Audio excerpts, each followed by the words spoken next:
Welcome back to Europe League. I am Anne, still joined by Fresh and Fabian, and some special guests as well. Yeah, Anne, so I was a little bit confused in the last interview because I heard you say the word snick. Go get a snick. What's a snick? You know, for you viewers and Jack, you guys don't have to worry anymore. This is snicks. It's snacks and a drink at the same time. So we brought ourselves some. Can I have a carrot, Fabian? Yeah, of course you can. Give me. I wanted a carrot, but you're going to eat it. Well, that's mine. All right, okay. That was a proper ASMR there. But I think when you misspeak, unfortunate, but you gotta own up for it. You gotta improvise, adapt, overcome, just create a new word. With our snicks, yeah? Out of it, yeah, like the snicks. But then, of course, with you two as well. You've been talking about the honking, the bonking as well. What's happening with that? Yeah, I don't know. We just hit the 4th game of the day. We hit absolute delirium. So, yeah, if you want us to talk about Siege, we can. We can talk about carrots and drinks and snicks and everything else. Yeah. Whatever you want, Anne. I do think we have to talk about some more serious things, like the game that is in front of us, the G2 ENCE game, of course. Ahead of ourselves, we'll start talking about G2 first as well. They had a win against Fnatic in full overtime, then a loss against BDS. Probably not as close as we expected it to be. No, it wasn't as close. I mean, with former world champions, you expect every game to be very close. It didn't happen this time, but then again, the question is, can anybody stop BDS at this point? I don't know. Maybe G2 should have been the one that closest to it. They just weren't this time. But then again, we also have to look at it from the perspective of sometimes you do have bad games. It happens. We get over it and we move on. And G2 have had some bad games over time. They know how to move on. Are you giving G2 excuses here, Fabian? No, I would never. I mean, I predicted 7-0 for them that game. Right. It didn't play out that way. You gotta own up, improvise, Yeah. overcome. I think if you look at the points amount that they've got, 2 points from 2 games is not good enough for a roster that considers themselves a world champion roster, right? However, the BDS game, I don't think was as bad as the scoreline suggested. I actually think they had some good ideas going into it, but some really bad executions of those ideas, maybe a little bit of stress inside of the server. I don't think we've seen anywhere near G2's best performance yet. 100% agree with that. Of course, they need more from that first week if they do want to put themselves among that top 4 to potentially still have spots of going to the major. Talking about their opponents as well, ENCE, of course, for them first time being in Europe League. We've seen this roster, of course, win attacks in Tier 1 finally as well. But specifically in their last game, they had to win a lot of clutches to win their game. Yeah, so obviously we have spoken to their coach before, and he said that in the first game they felt all this pressure and things weren't correct. They let go of that for the second game, and this is what we're expecting to see. Do we have the standard we know for them just yet? I don't think so, but they are a very, very talented team, and they are known for their aggression, and they're known to play really good together in their aggression. And I think we will see more of that every single play day that we go through. Yeah, I think as they have more and more play days, obviously all of these guys, all 5 of them, made the step up together, or all 6 of them actually, alongside their coach, made the step up together from Tier 2 into Tier 1 after being a great dominant team last year inside of Tier 2. And I think that was excellent, and I think Game Day now, so Game Day 1 is exactly what it was. We've actually got a graphic comparing their Play Day 1 versus their Play Day 2 and the stats behind that. And I think what you'll see on this graphic is mad improvement across the board. So the left-hand side was Clubhouse Play Day 1 against Secret. The right-hand side was Cafe Play Day 2 going up against Wild. Now, increased attack win rate, increased defense win rate, increased entry percent, better KD, slightly worse cost actually, which is a bit of a curious one. But crucially also, a slower average entry time as well. They're slowing things down, they're making sure it's right, and then they're going through their plan rather than getting caught off guard. Yeah, and I also think they are actually up against G2 in the perfect time to be up against G2, because we're looking at them a bit shaky, and here you're coming with a rookie roster. Yeah. This is the absolute perfect time to be playing them, because you maybe tilt them by winning 2 first rounds, and you get like a little bit inside of their heads, and they're feeling, oh no, not another bad day at the office. You might actually sneak away with all 3 points. I think that's the thing. On the balance, on paper, you would expect G2 to win this with where the 2 teams are at. However, the door is open for ENCE to cause an upset so far. With that graphic, it seems like the popular song that goes, it keeps on going easier for ENCE in this regard. We'll see if it continues to be like that, to see what map we are going for this best of 1 as well. Let's bring it up on our screens, and the map of choice for this one will be Oregon. Yeah, so I was quite impressed with G2 in their banning, theory here, to get it down to Cafe or Oregon, because we look at the last 2 maps for G2, the maps that you've got to think a lot on, it's not just a process-driven map, and they've been making a lot of bad decisions, even if they've had the right idea and the right theory, the actual micro decisions. Especially with Oregon, there's much less thinking involved, which just allows them to go through the process. Because there's much less thinking, I think there's much less opportunity for an upset.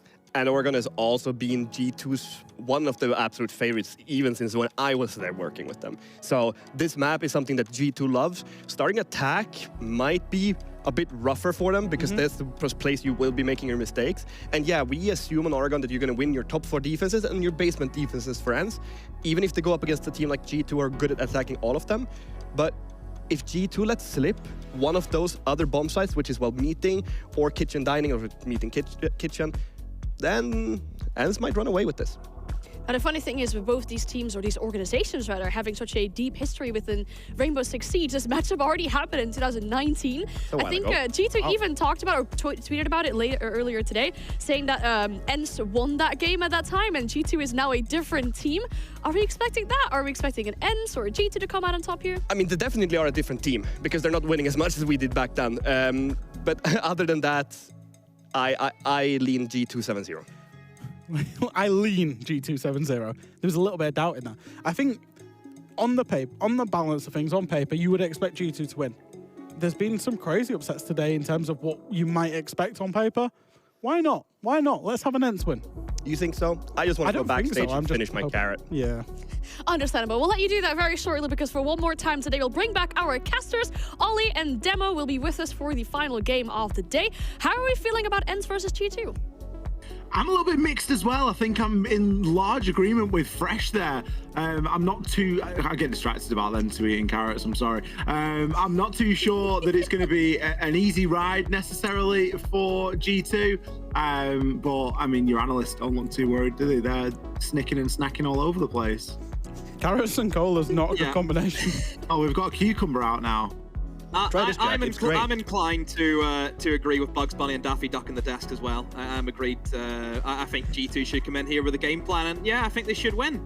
I don't want to see them two, Lady and the Tramp, a piece of cucumber. That was not what I wanted to see here tonight. As you turn into Europe League, and this is the last thing you'd expect to be seeing. But since these two are all set up with their snacks and their drinks, please take us away to Oregon for ENCE versus G2. Thank you so much, Anne. That could not have come a second too soon. We're going to be headed into our final game here of the night.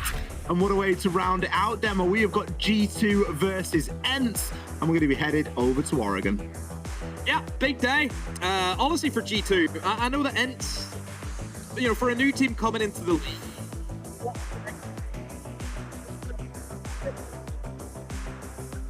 side in the league and then start building.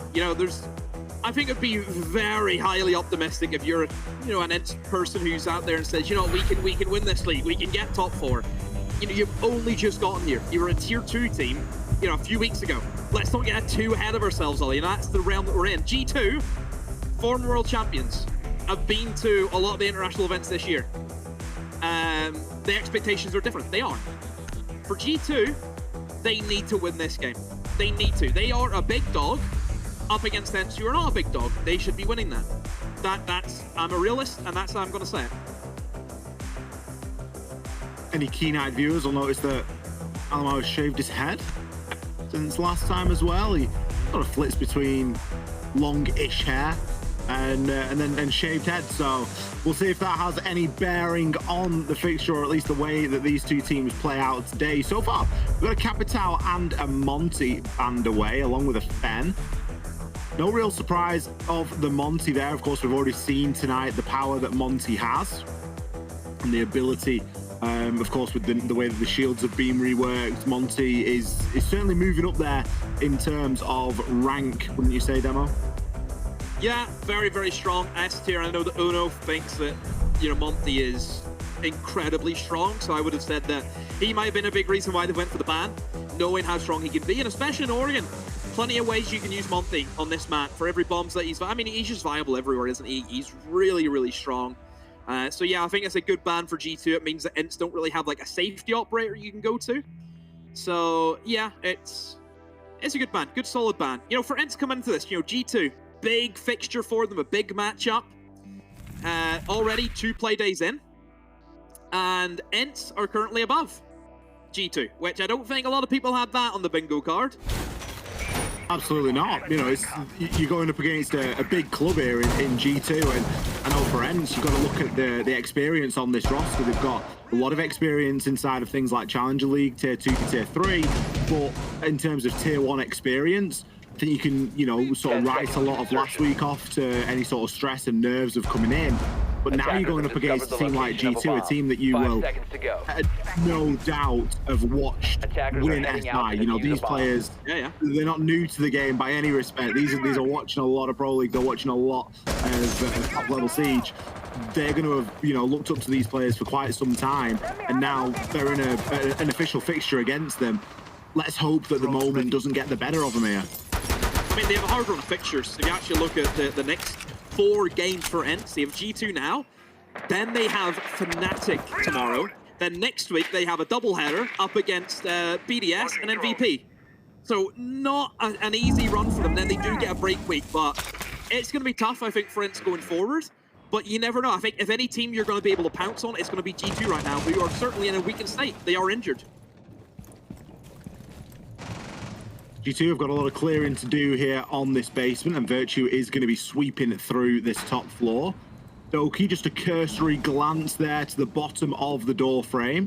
You know that there is a Kapkan in the mix here. I'm not sure if he knows that Sky is going to be there on the top of T1 stairs, but he picks up 2! Frenchie tried to swing and pick up 1 as a trade, but Doki is too quick. That's now going to open the floodgates here. Alamau can take that control of those tower stairs. He doesn't even have to do anything with it yet. It's still real early days, but at least now they know the flank's safe. Yeah, getting 2 kills in this basement is massive right now. Looking at you know, G2 and especially how they kind of line up in their attacks, you know, if they see a gap, they'll take it. But for G2, I think right now it's more the case you have to respect ENCE and you don't get too gung-ho. I think G2 certainly have to be pretty humble whenever they go into this matchup. So they should try and take things slow, talk to each other, think about what they want to do, and then go at it as a team rather than individuals making gaps, making plays. Ben just really got away with it there. I'm so surprised for G2 to not use that as a trigger. He got the drone information that 2 people were on Freezer stairs, and he was holding that angle and just didn't do anything with it. The rest of G2, it took them a long time to get themselves into sight. Only now we're seeing the plan go down. Only now we're seeing Virtue start to dominate the space. You know, he's going to get that plan down. The rotation not successful. Azok has got no option but to try now to attack in onto this site, and he's fighting up against his own keeper.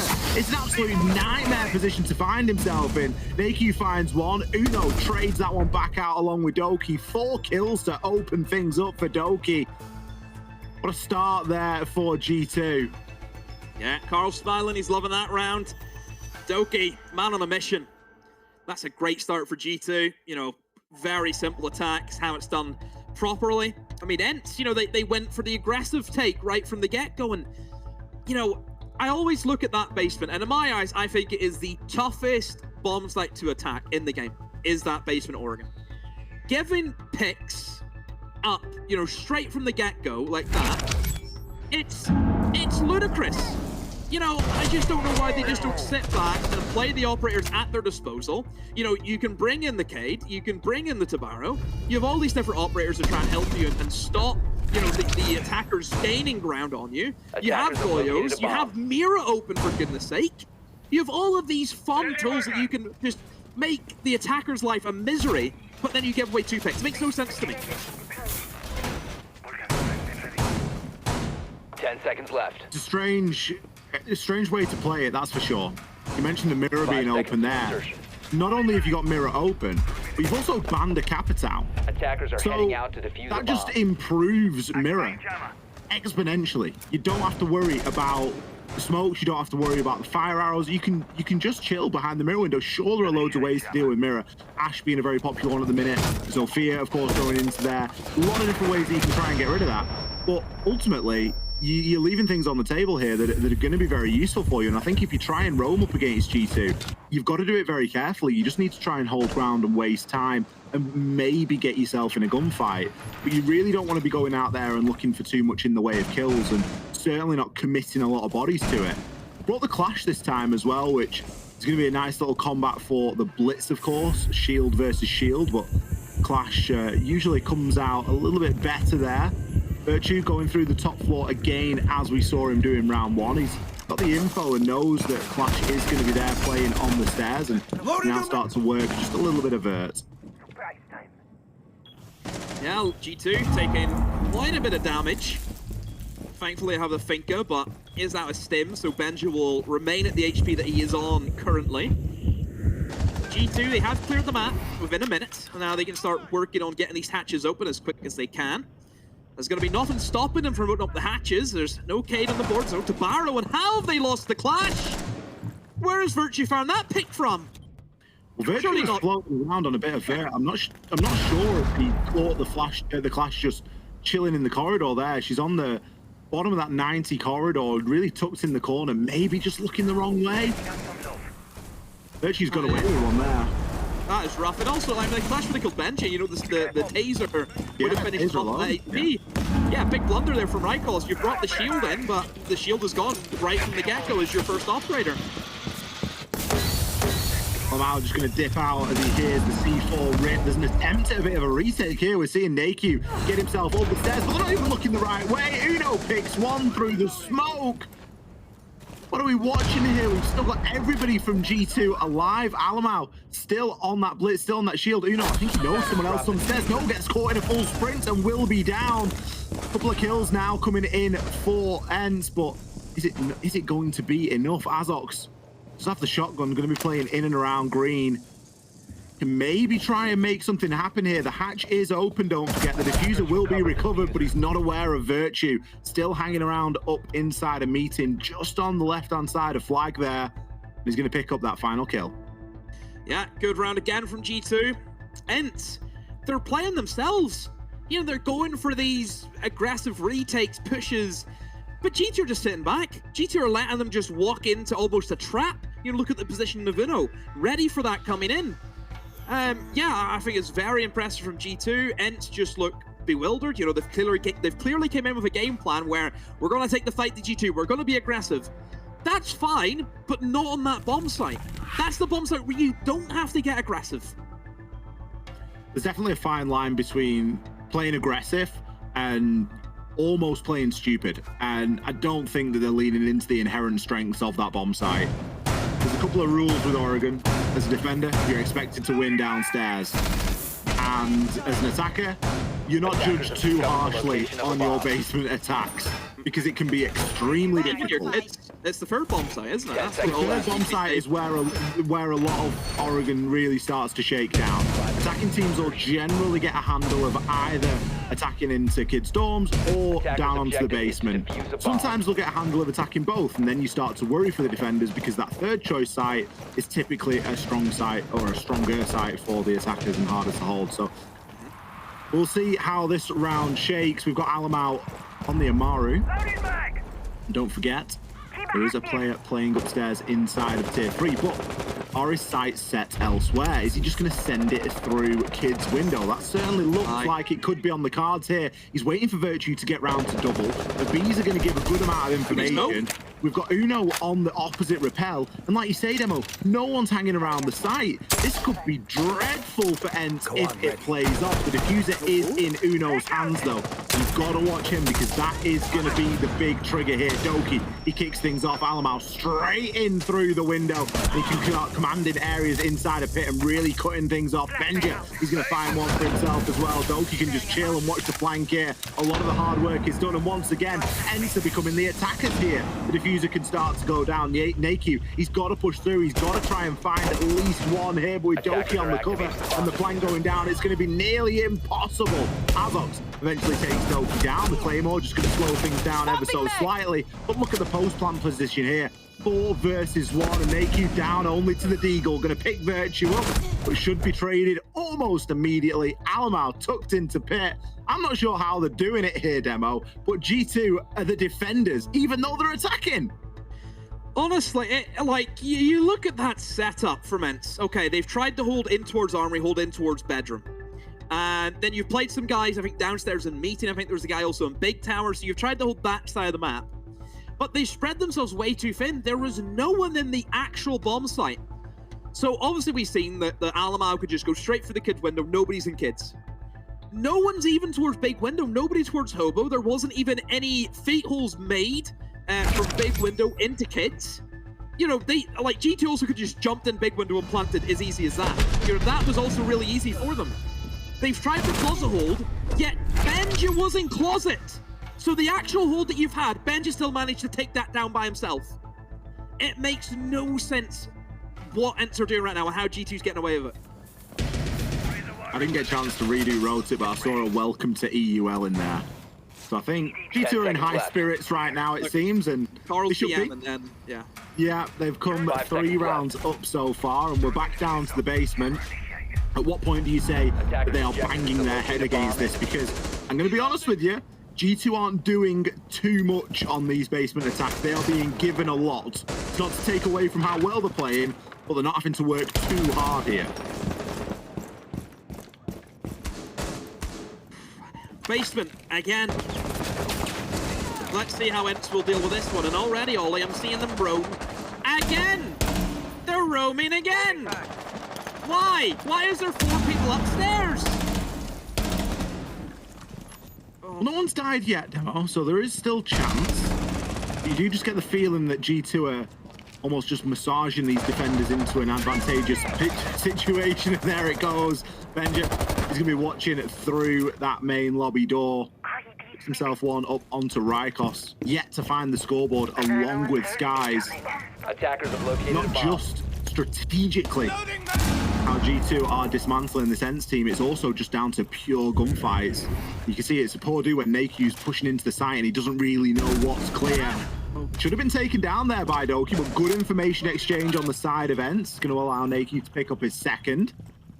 This is maybe a moment where we start to see G2 on the back foot and with a little bit to do. G2 could just rush blue. No one was home. That's what they could have done so easily.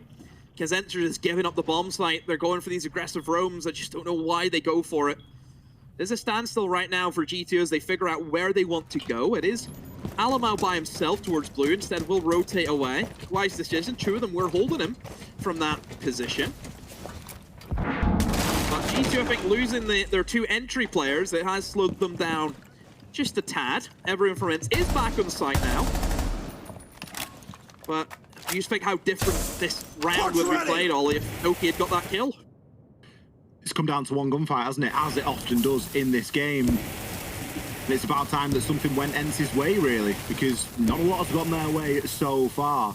Virtue will be able to get this hatch open. They will be able to try and salvage something here, but if you look at what they've got to chew through, they've got 2 C4s and 3 toxic babe canisters. That's easily going to soak up the rest of this round. And Alamau, he's got 2 angles to watch here as he tries to push in that barbed wire, not doing him any favors as he tries to challenge onto elbow, but still with a player on that bunker door. We'll try and get rid of the barbed wire now and distract a little bit of attention, but there's a C4 primed and ready. Uno watching from the hatch, biding his time here, showing a good level of patience, just trying to catch the player on the swing, and we'll do just exactly that. Virtue, he's going to fall. Alamau's got to push through now, and he's got to make something happen on this blitz. Uno does have the diffuser and is going to be unable, really, to get this plant down. Going to have to try and push in and extend the clock, but it's not to be. Alamau can recover the diffuser, pick himself up 1, maybe 2. But the clock is going to do the rest. It should never have come down to a 1 versus 1 there, Demo. He put the shield on his back and thought, hey, I'll just play with a pistol.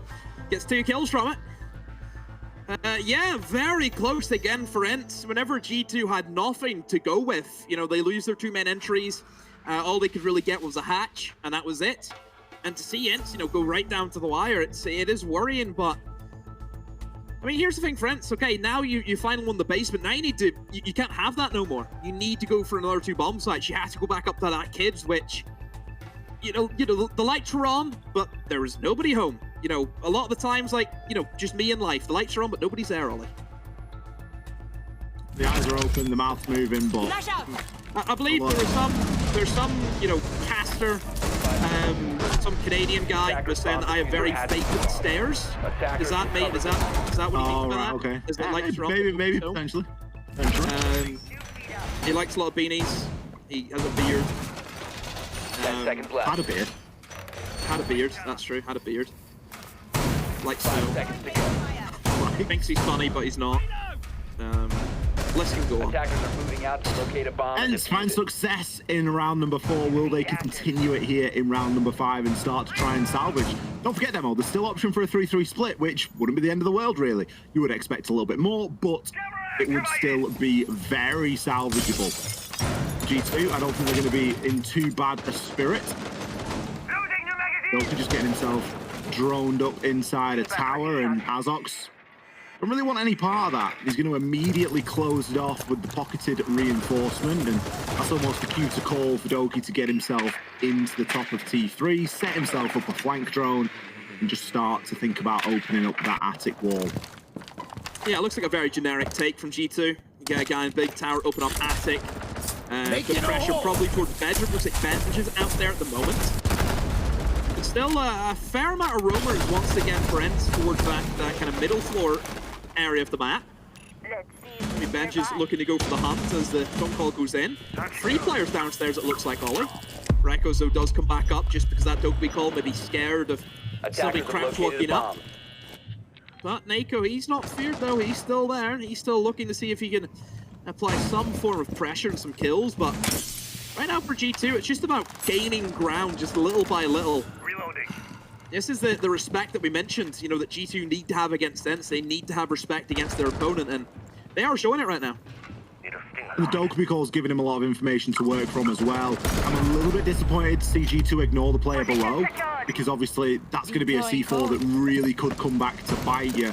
So it's something to keep an eye on as the round starts to develop.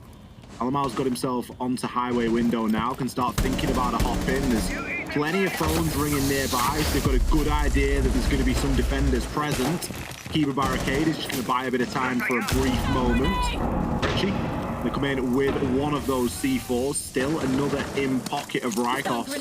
Last seen he was below. Benja going to have to try and take a swing here, but no one in the predicted spot. Goes for a bit of a pre-fire and narrowly misses out on Skies. Again, we see ENCE coming in with 2 big kills here to open things up, and there's no real retort from G2.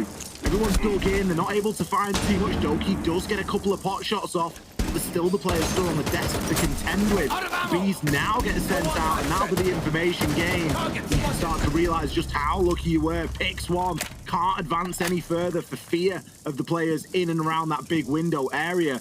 Virtue trying to get something done. Doki gonna go for the swing there with the Bailiff, will find it, but Skies picks up his second.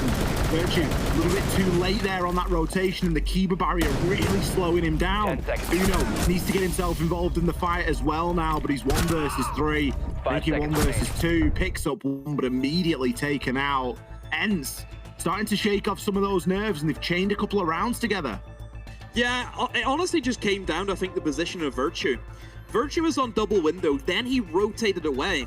He should have stayed. You know, we've seen they keep a barrier. Sure, they get deployed on that big window. It means that, you know, the Legion can play right in the middle, essentially off big window, being behind the barrier. But Virtue has a DMR. The DMR shreds through those barriers, you know, a lot better than what just normal assault rifles would. So he can burn through that. The Legion cannot play in that position. That means Benji doesn't die from that long angle. You know, and it kind of sets up that chain of events. So I think you just keep Virtue double window the whole time. Your double window dictates the way the defenders can rotate and how aggressive they can be. If you know there's a player in big window breathing down the back of your neck, you're restricted. You can't really move. 5 seconds remaining. ENCE, for all intents and purposes, putting a good account of themselves up at the moment. They've managed to reset that mental. They've still not used that tactical timeout either. And yet they've picked up a 2-round buffer here.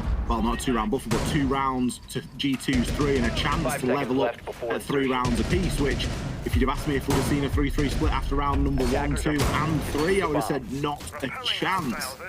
They've done some good work to shake themselves up here, and I wouldn't go as far as to say that G2 are on the back foot, but they do need to just give a little bit more respect over and, you know, deal with some of those problems that they're finding in the early part of the round, because maybe a few things that could be a little bit avoidable. Going to be attacking into meeting and kitchen this time. Maybe Doki is going to try and open the wall open nice and early and just give them a bit of an option, as opposed to going for that standard stage approach, as has been prepped for an impact. Again, slow and steady for G2. not wanting to go full gung-ho against ENCE. Just looking to take the ground as best as they can. I do like the addition of the Deimos, of course, just that helps them ease that pressure of information gathering. But this is just, classic G2 as well. He's just looking for an opportunity, especially Alamau, that Brazilian player on that side is always going to be looking for an option. Benja, he's been found out on the Deimos. That information is gone now for G2. I don't really think they're all too worried, though, as they've been able to take control almost of, the site now, because Alamau's firmly in towards green. Do they know about him, though, as Doki is pushed in towards split? That keeper barrier's there, and there goes Alamau. A great pincer, has to be said, from G2, and Alamau finds a second.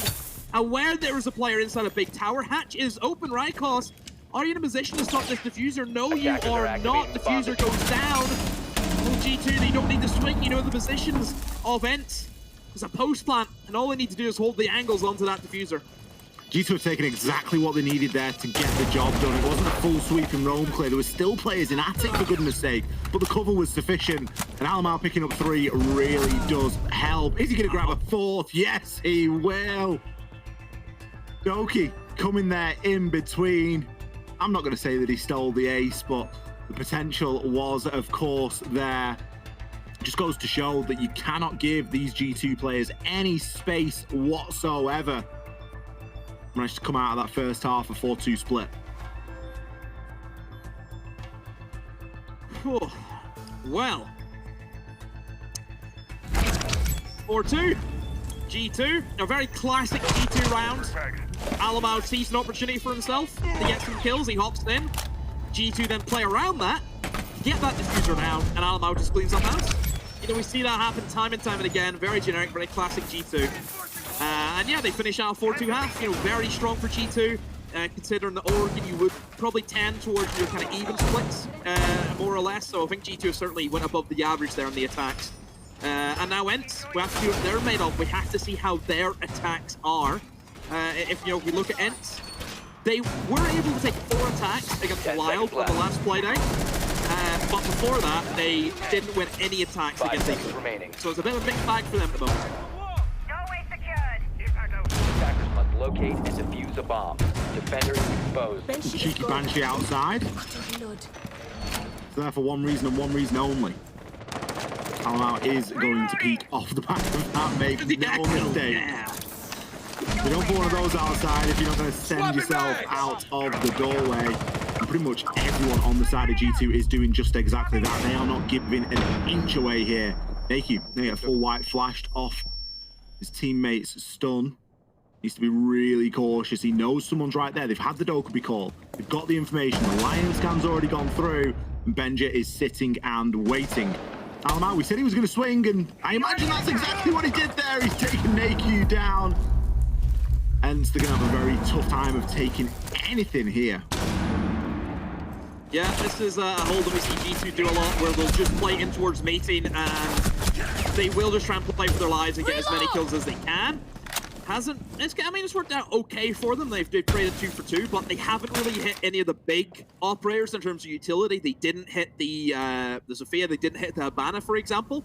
But I suppose the good news is, though, for ENCE is that G2, they open up the meeting hatch just so they can drop down if they need to. The kind of thought process from G2 going for that meeting room is 9 times out of 10, the hatch will be opened either way. A good attacking side in Oregon will always open up that hatch. You may as well try and play up there, waste a bit of time, waste a bit of utility, then drop down. And we can see this side is bringing the mirror windows. This is what we wanted to see from ENCE, was to bring in these power operators that just caused such an issue for the attackers. And this is the difference. You've got a roam, but you've got a plan for after the roam as well. Yeah. And that's where I feel like ENCE were lacking a little bit. They had a want and almost a need to roam and show a bit of presence on the site. But the reality of it was they didn't have anything really to go back to. No, it was a rank roam. You go up there just to get your kills, and that's it. P2's doing that for a reason. The bird utility, and they can drop back if they need to, and still have the initial, okay, then we have the mirror windows to hit them, with in the late game. Not only that, a couple of interesting things have happened. The Banshee has survived, which means that Alamau's probably going to swing blue again, or at least deter anybody from... Oh, Alamau's dead, but someone might swing blue. Then it's going to deter him from pushing it. The other thing is that you would look towards maybe an Ash to get rid of those mirror windows. well, Ash is gone. Who do you look to next? You look to Zafir. Well, Zafir's got nothing left either. 2 kills here come in for Doki. He's switched to the shorty. He's wanting that final kill, but it's going to be Uno that comes in with it. ENCE not having the correct utility available, not having the answers there to deal with that turtle from G2 after a very successful roam. Yeah, it's the signature, isn't it, of G2, and they hold that. They hold just that one area of the map. You look at ENCE, they had 4 players roaming all over the map with no initial setup, no reinforcements upstairs to help them. You know, the only way they get back to site is if they, they just die, or they go through staircases. G2 can lock down those staircases very easily. That's the difference in the two sides, and that's the level that we're at. Tactical timeout here for ENCE. No real surprise. They did a great job of resetting their own mental without a timeout when they were on the defense. But now they're on the attack. It is a slightly different beast. So you've not got the same things working in your favor. And they are getting toward the sharp end of this fixture. 5-2 as it currently sits. G2 can't go back down to the basement, but that isn't going to be worrying them too much. Still need ENCE to get around here somewhere. Where they're going to find it, who knows? They do have the potential of a third choice bomb site coming out. Final kill there from Uno over on the replay. Yeah, all isn't lost yet, Demo. There's potential if ENCE are able to hang on and pick up, around somewhere else, around here potentially, and then a third choice site. We could start to see a bit of a comeback mountain, but the odds of that, they are quite slim. It's not looking good for them. I think they need to get this next round, or else, yeah, I think G2 just have the momentum in their hands. 5 seconds to go. There's really nothing, looking at the side of ENCE that you can scream and jump about, in terms of kills as well. Nobody's really stepped up. 5 kills as their max. You look at G2, Doki's on 10, Alamau's on 9. They've both had 4 kill rounds. Yeah. So that's always going to help. Nearly half of Alamau's kills came from the last round of their attacks. So there is a little bit of bias there, but you've got to be on the pitch to score a goal, and you've got to be in the right spot to get a kill. Alamau didn't do anything fancy there. If you looked at him on a heat map, he barely moved his feet. He occupied a very small area of the map and had a huge impact. I'm not sure what Naku was trying to achieve there. To get rid of the shield, he utility dumped. He had to dump 3 before to get rid of all ADSs and then go for the impact, because all 3 of them are stacked up. Yeah, right, you do just wonder that, there's mirror windows, you've got 6 flashes on the team, you could have coordinated something there a little bit more. Saying that, Naku's in. Doki taken down there as first blood. Naku, under the cover of the Lion Scan, can now occupy this space in walk-in. Candela, not going to do him any favors whatsoever. Alamau's blind, but so is Naku. C4 comes out. That's information there for Naku to act on. And he's going to explode into sight. Picks himself one before being traded. Uno, not thirsty to finish that kill off. He knows someone's on the upside down repel, and that is not an angle that you want to try and challenge onto. Virtue, he's not thirsting after the kill there. He's done that for 2 reasons. He wants to get rid of the floor, so he's got an angle onto the vert, and as such, gets pushed the player off the window. Attackers have located a bomb. Means that the Ying has to go elsewhere. But this mirror window, Ollie, you mentioned before, the Sophia dumping all that utility. It does leave them up now. In goes the Ying into his big window, which is actually a good play. It's the Wardens on the other side, and it's going to be quite an issue. Never mind, Virtue doesn't need the goggles. He just takes the gunfight anyway and wins it. Benja and Uno both doubling up. They're working with each other, but a player from Attic out of nowhere, Azox, has appeared. Uno is in quite the predicament. Do they know about him? No, he will block off the... No, he blocks off the rotate at the wrong time.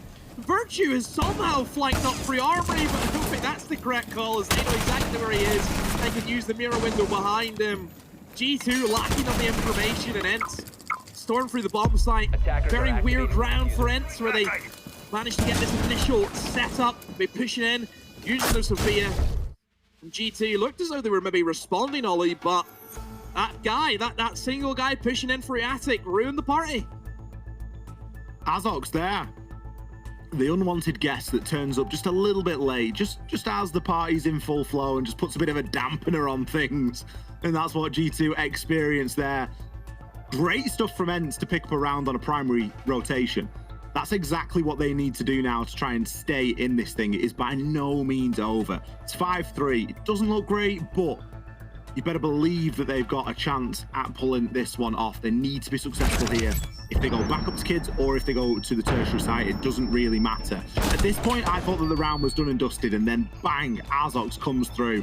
Uno suffered some really unfortunate timing. If he'd have held the angle a second longer, he may have picked up the kill. He'd have at least been in a gunfight.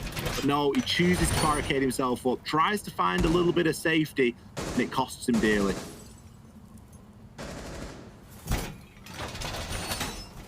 See what the G2 approach is going to 10 be seconds now, left before insertion. and how they will change things up. There's a big change, 5 heading seconds. away from that top floor and actually going for the bomb site that we'd probably say, the Attackers' least out of objective all is to four. locate a bomb It's going to be and your kitchen and dining ollie. It's usually kitchen meeting is what we say is the first choice bomb site, but now they're going to go for their small tower hold. I mean, the big issue I always feel compared to meeting is I think dining restricts you and what you can do as a defense a lot more, mostly because small tower. You need to play small tower. You need to play showers. You need to do that because it's not something you can just forfeit. Oh, ENCE. What? Are we 100-meter dash? Did we hear a pistol go off as you came out of spawn and think, I have to beat Usain Bolt? What's going on?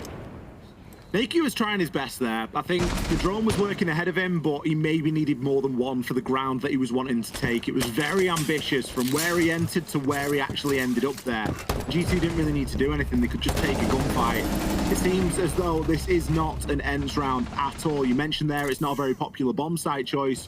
I'm just wondering if that's why G2 have gone to it, because they're expecting ENCE to struggle a little bit attacking this site. They've maybe not got as clear an idea as to what they would like to achieve on it. And it's certainly showing. We've still got two players. Well, the only two attackers remaining are outside of the building. They're not threatening onto anything as of yet. And G2, what have they had to do? They've not had to do a great deal. They've just been holding some fairly default stuff. A bomb has been located. I mean, they're in meeting, but this isn't the bomb site. It's the other one that they're after. Oh, a good fadeaway shot from Uno before Sky's also melted through that soft wall and rips Uno's head clean off his shoulders. 3 more to find. Plenty of time to do so. And at 30, we'll try and stick the plant now. Is anyone from G2 there to respond? Benja does have a C4, but not in a position to use that. Alamau does hear the diffuser go down, and Doki is there to kill him as soon as he gets off. And G2 will take match point. Easy as you like there for G2. That's the most comfortable we've seen them look on the defense so far. You've got to wonder, was it the right play for ENCE? Did they just get a little bit too confident after the success that they found upstairs and maybe just overextend themselves a little bit too much? I think had Nakey have moved in with a bit more purpose and people been taking that ground behind him, maybe someone in position to trade him, it may have been a slightly different story, but it was just like they were running, before they could walk. And they did just get caught out and kind of dismantled one by one there. Puts them in a very tricky spot now. We spoke about the importance of winning there upstairs in kids' dorms, which they did. We talked about the importance of winning the third choice site, because guess where you're going next? You're going back down to the basement. And this is where G2 had an absolute field day. Not going to be running the exact same comp, and a few things have changed off. We don't have Alamau on Malusi this time. And maybe we're not going to see as heavy a roam this time, as G2 really were looking to challenge every inch of the map. But they don't need to. They can still dig deep into that 10 basement. seconds left before insertion. 5 See what the seconds approach left is, before probably from G2, and see if they're going to go for that roam again. Doesn't look to be the case though, as Hanji is going to be reinforced up. Don't get 12 kills. I think we knew this was coming. He's going to try and get some more kills, potentially from a spawn peak, but nope, thinks against it now. And maybe just checking for drones that look like they're Ollie. He will scurry on back downstairs. So G2 certainly going to go for the turtle.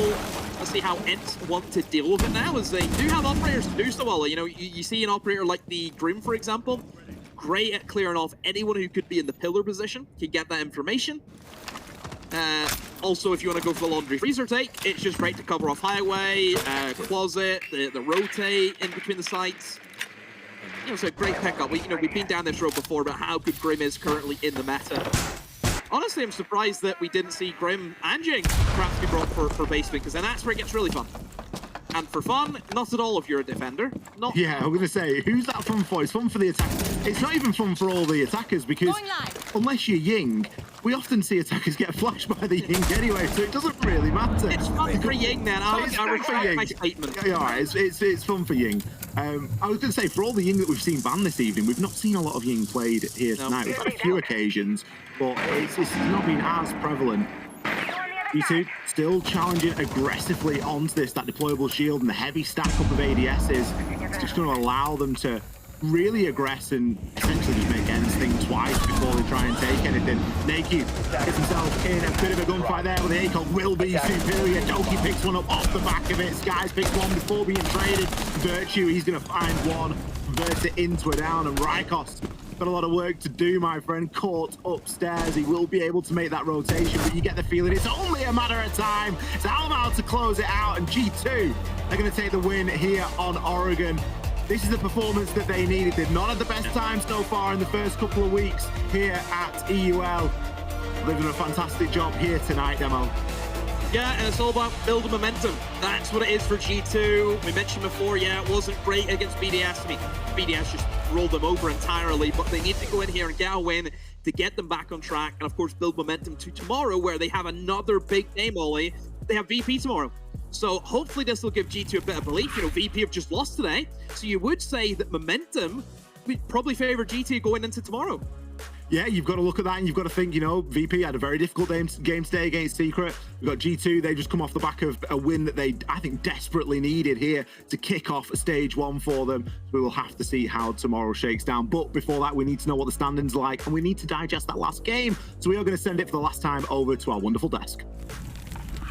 Thank you so much, Ollie and Demo, for all the casting today. It was great to listen to you, of course, guiding us through all of those games. And that final one, G2 picking up some much-needed points, and it looked way more like the G2 that we wanted to see.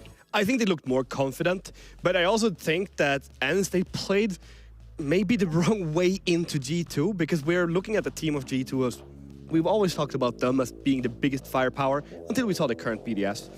And playing these very aggressive roams and stuff into them, I don't know if that's really the play against them. Because sure, they're good at executing too, but you need to pee it off. And I don't feel like ENCE were doing enough of that. They were giving them a lot of entry duels. And when you win 4 attack rounds on Oregon, the game's pretty much over at that point. Yeah, and I think the map played a big part of it as well. I think we said that G2 needed to get onto a map, and I don't want to take too much away from them, but where they didn't have to think, where each individual player could make their own individual plays, but they know exactly what they're supposed to be doing at each stage of the round without too much need for kind of oversight or control from the IGL. And I think that was them getting on Oregon. They kind of already won half of the battle by getting themselves onto that map. Obviously, they then needed to execute it, which they did more or less perfectly. So I think for G2, it was a banana skin, this fixture, this game. They've got through it, and I guess maybe, you know, I suppose in a similar vein to Wolves, this is where the stage really starts. They did look pretty decent today, though, if you compare them against BDS. But then again, we have to look at the caliber of their opponent, I think, and we have to compare that. And I mean, I think we had our clear favorite before. I mean, I predicted 7-0 more as a joke, because I always do that when G2 plays.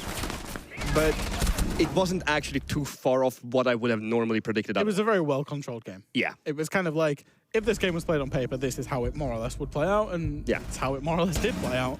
4 attacks they should be very happy with, though. Yeah. And just the entry ability that they had in their attacks, it gives them that advantage. And yeah, as we said, ENCE didn't play the strats that they should have into the G2 team. And the league is a bit close, right? So prior to this game, of course, ENCE was above G2 by 1 round difference. G2 now, of course, claiming those 3 points, really important ones, moving themselves up out of that bottom 3 spot as well. We talked about it jokingly at the beginning. Oh, if you know, they're close to group stage now, that means G2 had to play open qualifier playoffs. But with this, what we've seen from G2, it's looking a lot better, more towards that top 4, I guess, of the league. I mean, if we are realistic from that pre-show segment, I don't think me and you would ever expect G2 to go into that open qualifier. So yeah, they're looking a lot better now. They just need to keep building this, because even if they've been struggling, and well, struggling, I say, they lost to BDS, they're still a top 4 team. I mean, let's be real. They should always be. They're good enough to be, and they will continue to be. Everyone's going to lose to BDS. So if you take that game aside, it's, you know, 5 points out of a possible 6 from the other games. I think it's fine. We maybe painted a little bit of a dark picture on G2. it was a disappointing last week, I would say, for them. But like I say, they've kicked on now. Fabian, remember we talked to the guy that was really into tomato juice? Doki, huh? Yeah, he's the top scorer of the day. He did very well. Yeah, I mean, Doki had a really, really, really good game. It's not only him in this team today, though. I think that we can also highlight Alemão and Uno. They were having really strong games, but the one we have here in front of us is Doki, and just the impact he has as a player. He's so vocal, and I know for a fact that when this team is struggling, he has become one of the pillars that they look to build around and look to listen to, because he's grown up massively, he's playing really consistently, and honestly, I think he might be the most consistent player right now in the G2 roster. Very consistent from him today, but for our very final interview of today, we have Alemão with us to answer a few questions. Good evening. You got 3 points that you really needed and really wanted. How does it feel? Hello guys, it's really nice to win again, very comfortably, so yeah, feeling great. Carl, last week it didn't go too well for you, I think you would say. Overtime victory against Fnatic and then obviously losing out to BDS. What do you think actually went wrong last week? Last week, I mean, of course, against the Fnatic, I think was the first game of the season. Maybe nerves was a little bit shaky there, and then against BDS, they just destroyed us. I think right now they're a very good team, and we need to practice more and be a better team if we want to beat them in the future. So speaking of practice then, was it a big week in terms of the preparations, practices leading up to this game? Sorry, I was tripping. Didn't hear. No problem. So you spoke about practices. Was it a big week for you guys in terms of practicing, getting ready for this game and this week's EUL? What did you look to fix up? Yeah, I think it was a good day, a good week of practice. We knew pretty much the maps we were gonna play, so we practiced a lot of Oregon, and tomorrow we also have VP, so we also practice for that game, and yeah. Yeah, that's my question as well, because you said VP tomorrow, of course. How are you feeling about that? I mean, they attended aside like you did, but they're not really doing all too shabby right now. Yeah, I mean, VP is always tough to beat, right? Because they play very, very methodical, and with these new ACOGs, they can just sit there, hold their angles, and impose like their own game. So I think it's gonna be very, very hard to play against them in this new meta. But I think we are very capable to play against them very well, and looking forward for tomorrow. Sets up a good prospect for tomorrow for sure. Thank you so much for taking the time to answer our questions. Enjoy the rest of the evening, and we'll speak to you again soon. Good night, guys. Bye-bye. Of course, we have all of our games played out today, but we still have the standings. Fabian, if you could please take us over, because the league still is very close. Yeah, the league is still very, very close. We're looking at BDS still at the top because, I mean, they are the team that are dominating right now. We're finding Secret on second place with 6 points, Wolves and G2 at 5, and Fnatic on 4. Under that, we have Into the Breach, ENCE, Virtus.pro, and Wild. What's the biggest surprise so far if we're looking at this? I mean, of course, Wild, you know, they've got that one game, those 2 games, of course, that they've played, not really looking all too good, but what is the main surprise so far? My disappointment is Virtus.pro. Yeah. So I see it both as a surprise and as a disappointment, because you don't end up third at SI, and then you lose all your basics a few weeks later. I don't know what's gone wrong there. Is it that they've showed so much at SI that teams are able to counter them? Or is there deeper issues that they have? I have no idea, but they're disappointing me. Yeah, I wonder if it's a stray away from form. Maybe trying to, you know, implement. We've seen Virtus.pro time and time again trying to implement themselves into our, you know, you could call it new meta, if you wanted to call it like that. And I wonder if they've gone a little bit too far, maybe need to just get back to the basics on what works well for them. That's the big disappointment. I think Wolves picked up big wins today. If we look at the teams from EU that we expect to be at majors more often than not, G2, BDS, Wolves, Virtus.pro. Who am I missing? I'm probably, oh, well, M&M, but they've gone. Yeah. So kind of those 4 teams would be the front-running teams. And I think out of all of those teams, you could still say they will be at majors, and then it's just Virtus.pro that's kind of lagging behind a little bit after those 2 performances. The result and the performances. Positive surprise, however, Team Secret. I think that they have shown a lot of depth in their theory for being such a new team. That you can play 2 very different clubhouses. It's a very good sign, because that makes me think that they have more on other maps too. When they go onto Oregon or when they go into Bank, they won't only be able to play one way, they'll have way more depth and way more different approaches. So yeah, Secret is my positive surprise. It's that strategic depth. Right? I think when you're looking at Church and Arsenal on Clubhouse, which is probably one of the hardest sites to attack, we saw, I think, at least 5 different attacks. and variations on those attacks, particularly with Adrian playing on the different operators of those attacks. W7M executes, some fakes, some just Church executes. There's still more to come from Secret as well, but the depth of the attacks particularly, I think, is what's impressed both of us. Yeah. When you talked about your expectations in regards to teams that should be attending the major, the 4 teams you mentioned, funnily enough, are playing against each other